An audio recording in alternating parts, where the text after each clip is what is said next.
Welcome back to the Learning Code. Today we're focusing our discussion around the third central theme of our project, which is creating research-based strategic deep learning routines that accelerate progress.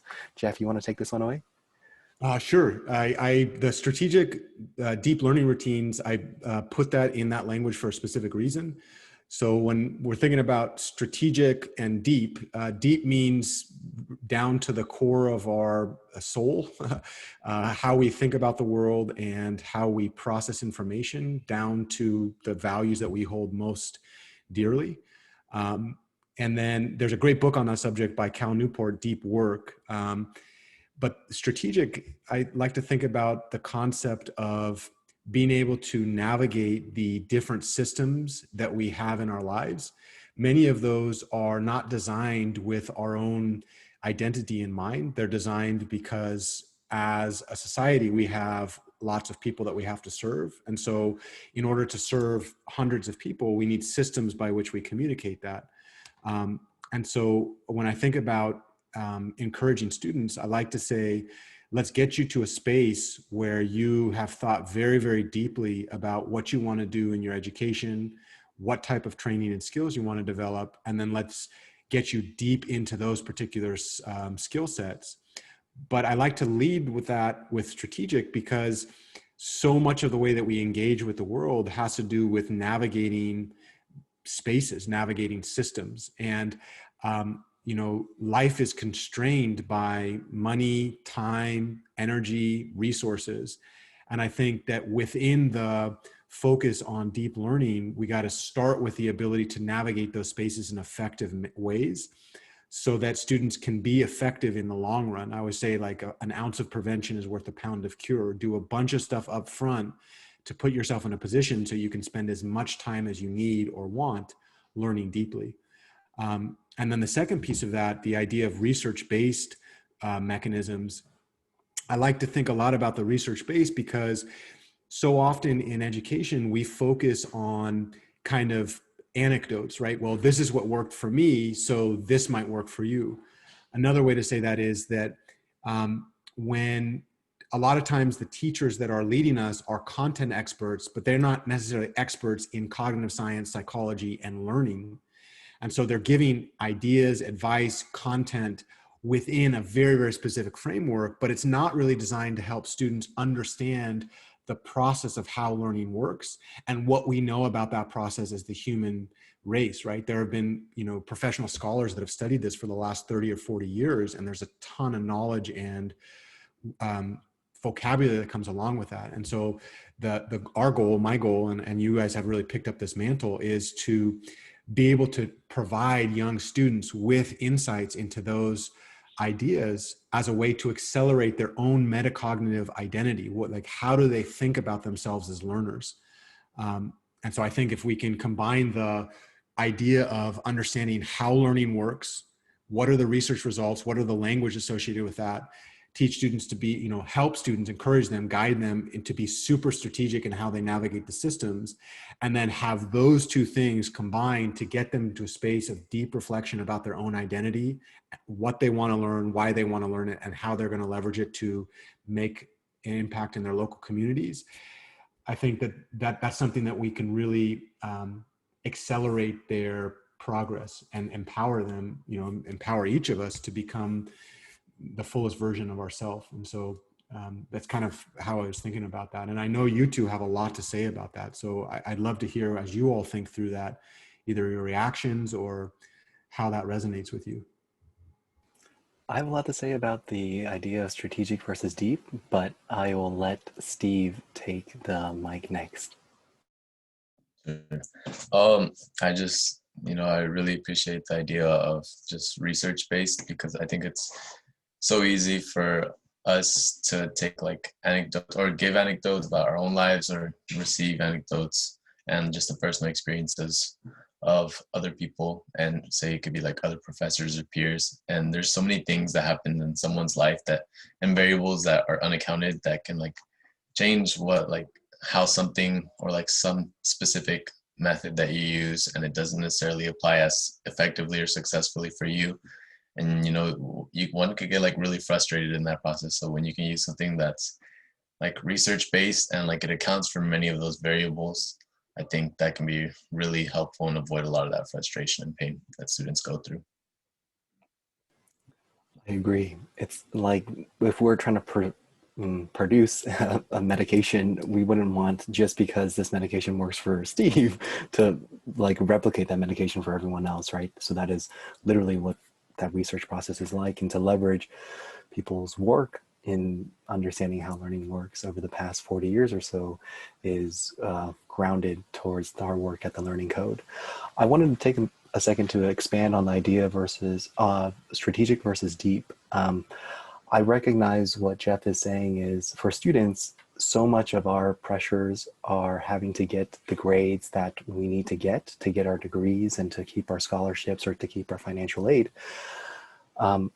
And then that deep is like really trying to make sense of that material so that it provides value to our lives in the immediate now and in the very near future.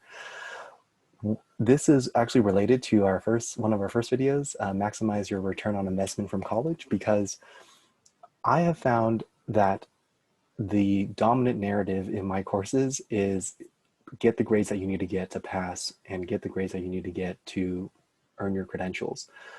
But if that is just that, students are having a difficult time deriving deeply rooted motivations that are associated to their values to get the grades that they need to get. It's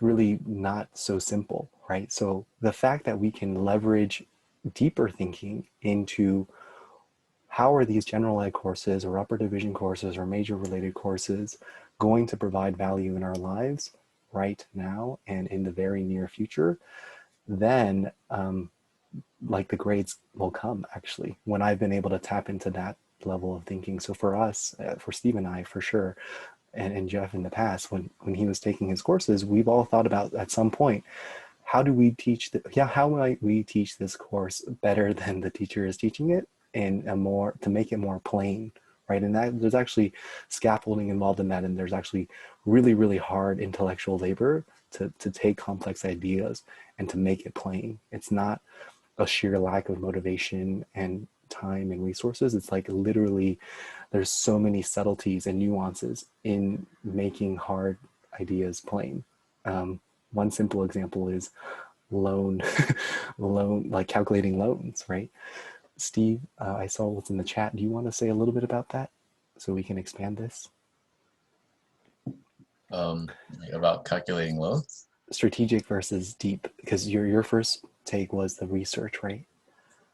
Yeah. Well, for strategic, I think for me it was difficult at first because I just wanted to take on some resources or study skills that could help me get the grade. But then I guess somewhere along the line, I kind of transitioned to like get the education and then hopefully the grade will follow.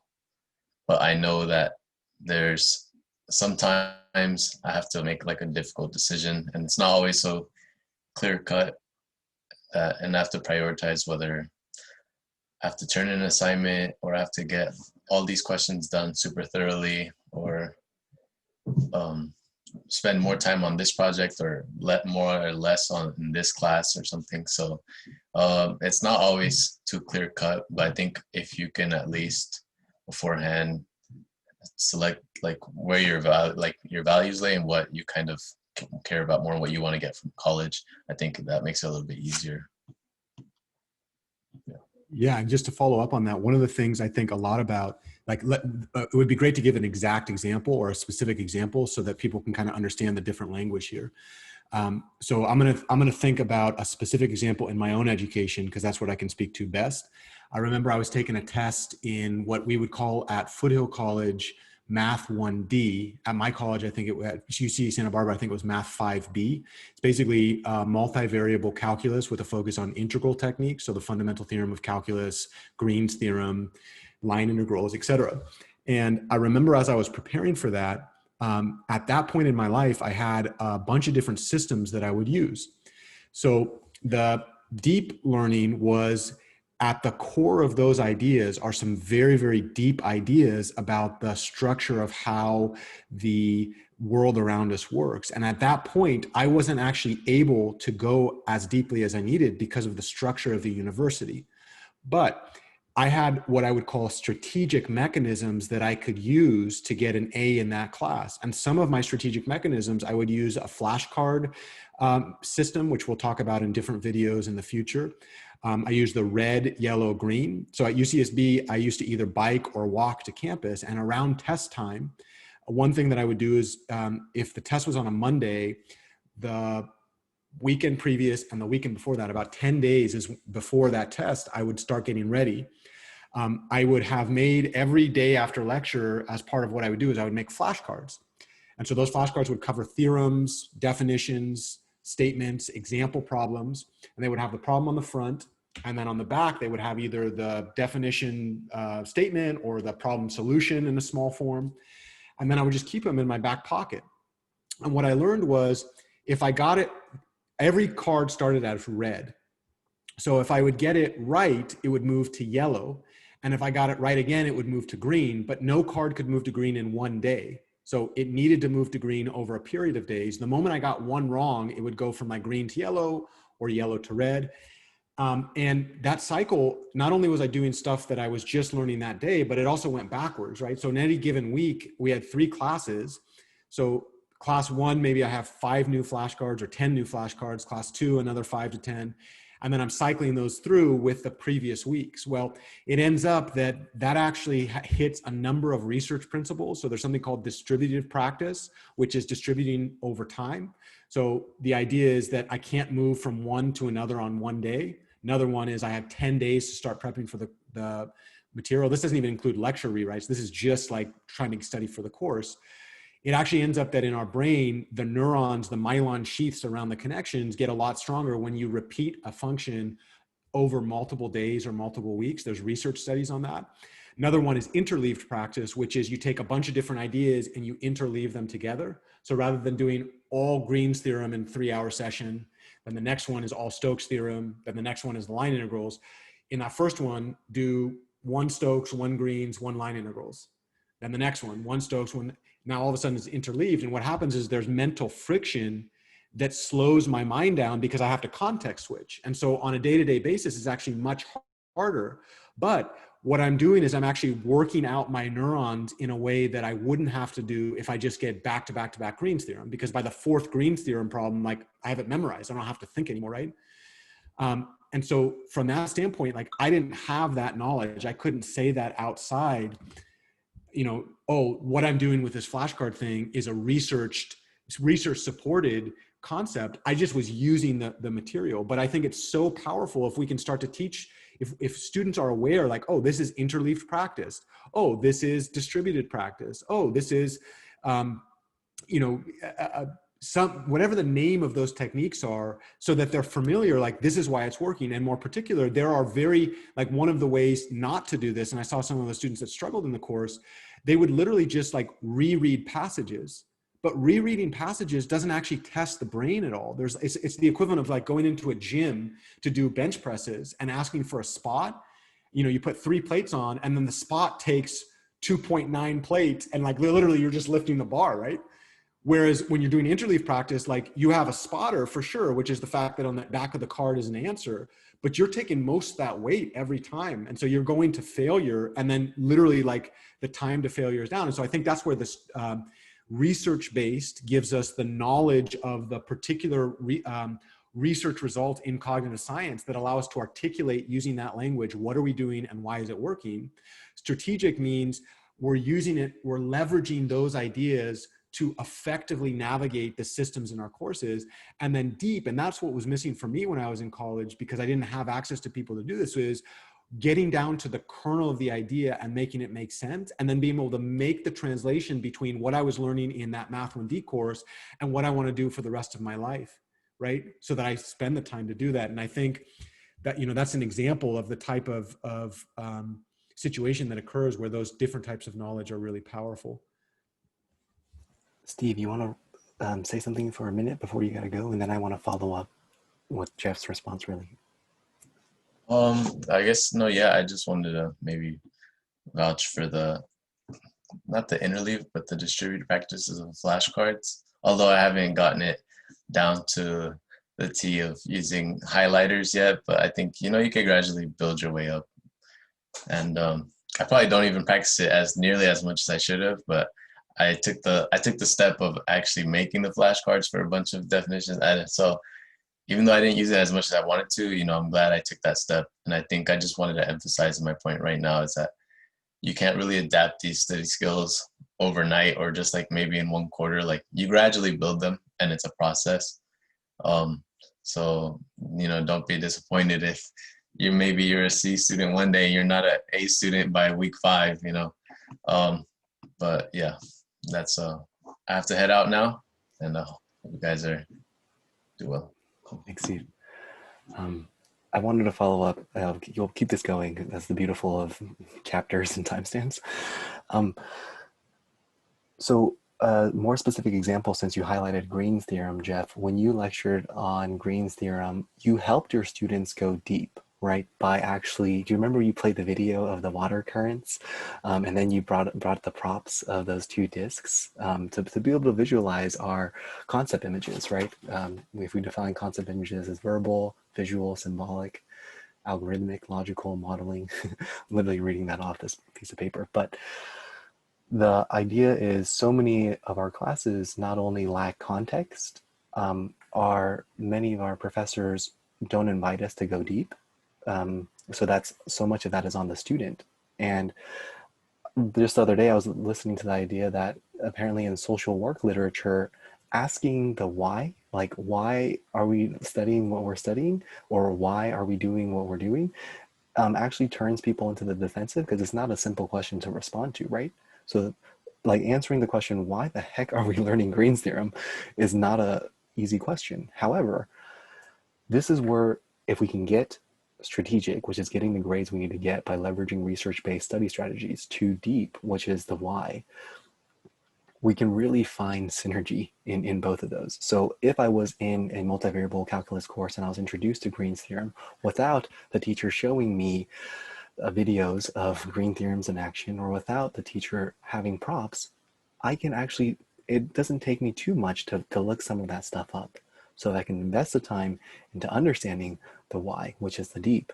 Then I can work strategically and deeply all at the same time. So that's what I wanted to add. I don't know if you wanted to follow up on Yeah, that. definitely. I love, I mean, you just like, you push my mind in so many great ways, Henry. It's such a great, it's a beautiful thing to see. And I know so many students have that capacity. Two things. Number one, when Steve was talking about not trying to jump from a C to an A, I always like to say, let's do 1% increase per quarter. So if I started at a C, then the goal for the next quarter is a C plus. And then the goal for the quarter after that is a B minus, and then the goal for the quarter after that is a B. And of course, I actually believe that if you get in a system of figuring out what needs to change, eventually you'll be able to go from, like a B minus to an A. But like, I think small and steady growth is so much more powerful, especially if we combine that with strategic thinking, because it allows us to isolate components, which is another thing that we've seen in research on cognitive science and the way that the brain works. There's this thing called deliberate practice. And the deliberate practice literally is you're taking a very, very complex idea and breaking it into component parts. So a great example in Daniel Coyle's The Talent Code and the Little Book of Talent, if I'm a violinist learning how to play, I slow the song that I'm playing down so slow that it's imperceptible to anybody that's listening to it, because literally like one note every 10 seconds. But the idea is I'm actually deliberately practicing that one piece of the song, and then eventually I'll speed it up again. And that's one of the ideas in studies. Like, instead of trying to go from a C to an A, there's so many things that have to go into that. Isolate some of one of the analogies that I love to use is, think about my study skills as a cart full of fruit, right? So fruit is usually good for my health, just like good study skills support lots of sleep, exercise, good food, blah, blah, blah.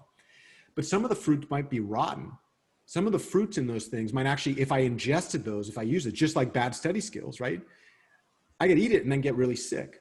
And so the idea of trying to get an A is not, let me throw out the entire cart, get rid of all the fruit and refill it. The idea is like, there are some fruit in there that is like bananas that are kind of brown, but you could still eat them, right? Those are study skills that are good. They're not great, but they're good. There's some fruit that is really, really beautiful. Mangoes that are just picked off the vine, perfect. But then there's some fruit that's rotten, that has mold on it, and that's just bad for your health. So the goal of increasing, strategic navigation is to find the ones that are rotten, and then just one by one replace those with a nice fruit. And sometimes that means, I look at your basket, Henry, and I'm like, oh my God, his melons, his like watermelons they're the best watermelons I've ever seen, right? So let me grab those watermelons, let me try it out. Oh, you know what? I don't like those. And then I go over to Steve and I'm like, he's got really, really good oranges. For example, like one of the things that I see that you're super good at is you're really good with engaging with people. So I've actually taken many ideas from watching you and said like, oh, mine is not as good as Henry's. So let me throw out that fruit and bring it in. Yeah, and so that's one thing. I have a second thing, but I think you probably have something to say about that. This video might be titled, in quotations, Henry's melons are as good as any other melons in my basket. But to help our audiences, because most of our audience are students who are just struggling or having a difficult time understanding why they're taking the classes they're needing to take. The idea of having a basket with fruit and some being rotten and some being good is exactly what I've actually been doing in my tech core learning assistant opportunity this summer. So just before this meeting, the 1 hour long breakout room where we work in a small group, it was exactly that. A rotten fruit would be, let me just reuse what my teacher said with a while loop, and it fits in my program, so let me reuse it. It just happens to work. Don't really understand why it works or how it works. Let me just use it. And the light on my circuit board lights up. Yes, you will do okay for this assignment, but for future assignments, even in the same course, you will suffer because the chances of that same code or same algorithm, same math, same concept to work without you understanding how it worked and why it works is very, very small. So the good fruit would be actually investing the time in understanding what the heck is a while loop by doing some research, by turning the resources that we find in our research into our own language, by revisiting our lecture. I've sat through a few lectures this semester.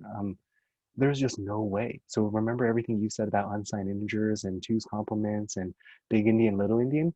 That the rate of which that is flying on the first day of my operating systems class is like the rate, there's just no way, like literally no way. There's one student that is actually engaging in dialogue with the teacher, right? He's like right on top of the ball. As soon as the teacher asks questions, he's turning on his mic and saying something. And that's cool to witness that. But for a student who doesn't know any better, they're just like, what in the world is big into, like, that was like from maybe 2 years ago I took discrete math, or maybe I was never even introduced to those ideas in discrete math. So slowing down playing the notes on the violin, or slowing down how tennis players hit the tennis ball in some of Daniel Coyle's research, that is literally us slowing down and picking apart the concepts that are being introduced to us in our lectures, in our worksheets, in the writings that we are reading through our research. So that's what I wanted to say. Yeah, and we'll get more into that. That I think as we go on in this, we will actually highlight some of the research results and give that language. And so that's to come. Today, the idea is just to get kind of a broad idea of the approach that we want to take and what those words mean. Why is it research based? Why is it strategic? Why is it deep? Right? This is the tip of the iceberg. There's so much more to be had here. Because if we don't show students that process and what it means to go deep, they realize not only is it lip service when we're like, oh, here's an A for this assignment, because they're like, all I did was copy your lecture, the code, and then it worked, or all I did is found this code on the internet and it worked. So I kind of dodged a bullet. But with too much of that, we are seeing the consequences when there's too much of that. So let's end this one here, and then to be continued.